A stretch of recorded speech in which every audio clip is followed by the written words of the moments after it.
Hello and welcome back to Questionable Scale Modeling. And I'm Robert, of course, and let's talk about panel liners.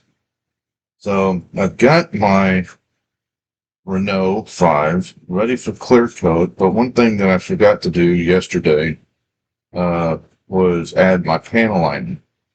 Because I like to do the panel liner before my 2K clear, because sometimes the 2K clear seems to want to flood the panel lines, making it kind of difficult to get the panel line in there afterwards. So I like to do it first. What I use is, of course, Tamiya panel liner. In this case, I'm using black.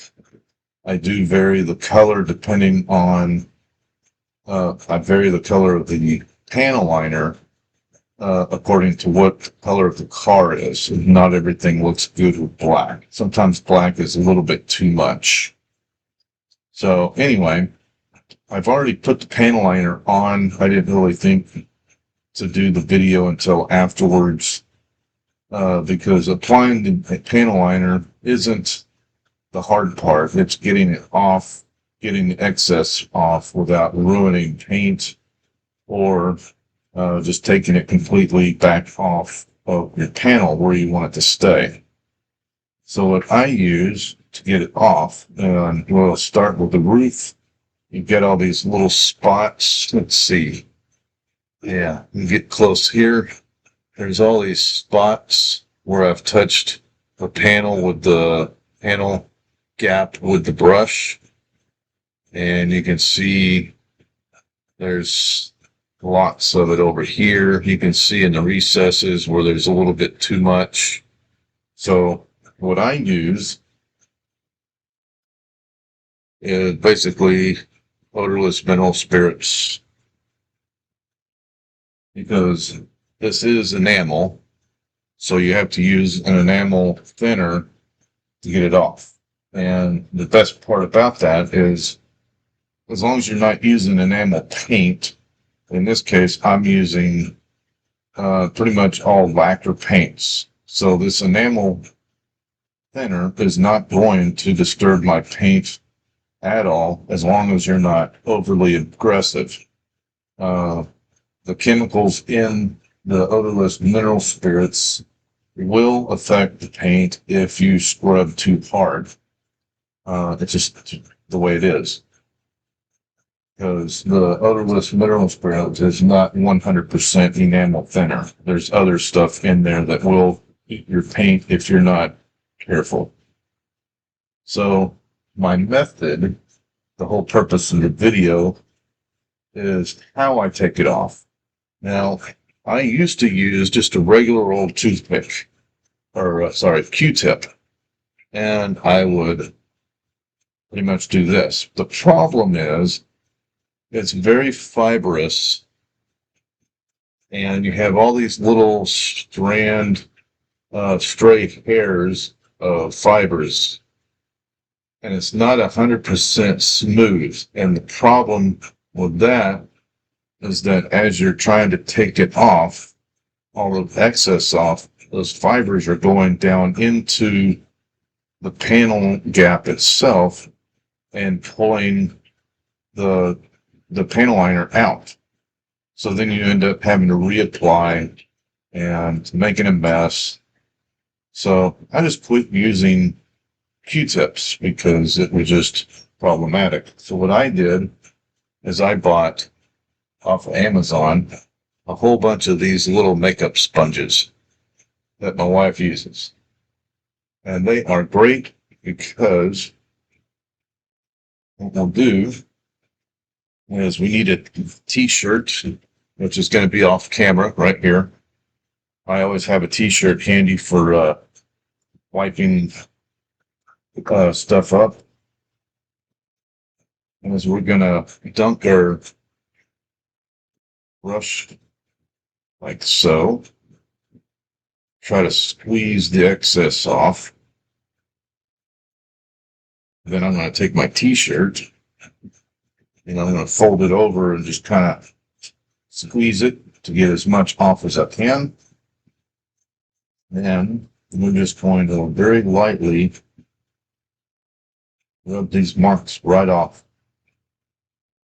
And it's a nice smooth surface, so it's not going to go into the panel gap and disturb what we want to save. And we're just going to slowly go over all of our panels.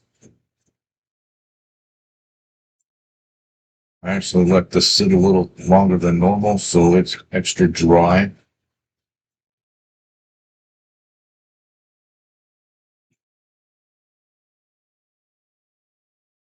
It can get stubborn sometimes.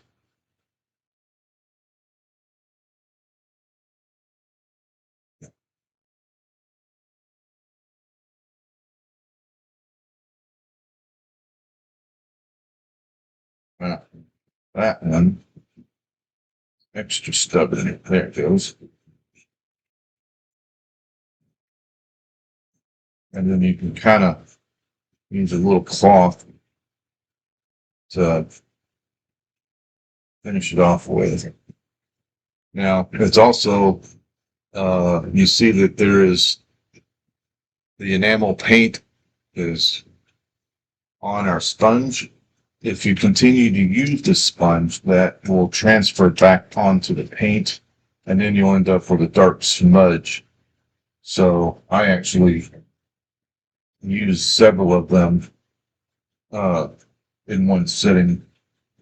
So you always want to keep the sponge clean, so you're not transferring. Hopefully, yeah. Be careful around decals. I don't think it will pull it back up, but it's always worth being cautious of, because you don't want to mess your decals up at this stage. Yeah, so that's the roof done. I already did the hood. Let's get in here with the bumper. Get that off. I'm gonna have to switch to my optivisor, but that might be all right. So these panel gaps I'm doing on this bumper, they are not on the original mold. I actually scribed them myself. Since the bumper is obviously a separate component, I think having a little panel gap and a panel line there is going to make it that much more realistic looking.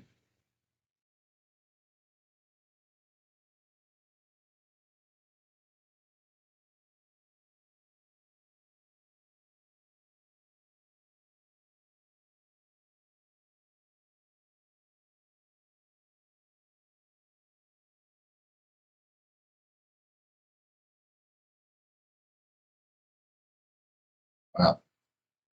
This is drying much faster than I thought it would, but the humidity level is only at 19% in my room, so it's quite dry in here.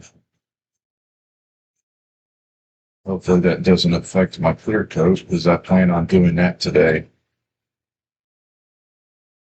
fact, once I get all this panel liner cleaned up, this is going into the paint booth for clear coat. I got to get that done today. I'm on a timeline because I've got another project I want to start that's going to be a really, really fun one. So I want to get this car finished, final assembly and everything by next weekend. If I don't get this car into clear coat, that's not going to happen.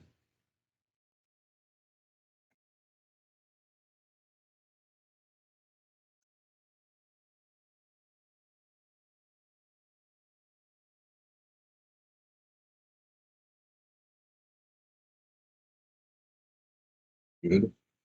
What are we at? We're at 10 minutes about, so I'm going to end this and finish up. Another thing to note is that when I do my clear coat, these little side vents here, I am going to mask those off because I don't want the 2K clear on that because it's not supposed to be shiny in that spot. I may mask some other stuff off, but I don't know. It's not exactly an easy process to mask a section prior to 2K and then lifting the tape back off before it dries. I've only done it once with moderate success. It's not something I recommend trying on something that's finished like this. But anyway, we will go through that on my next video when we cover the 2K process. So thank you for watching, and I'll talk to you later this afternoon.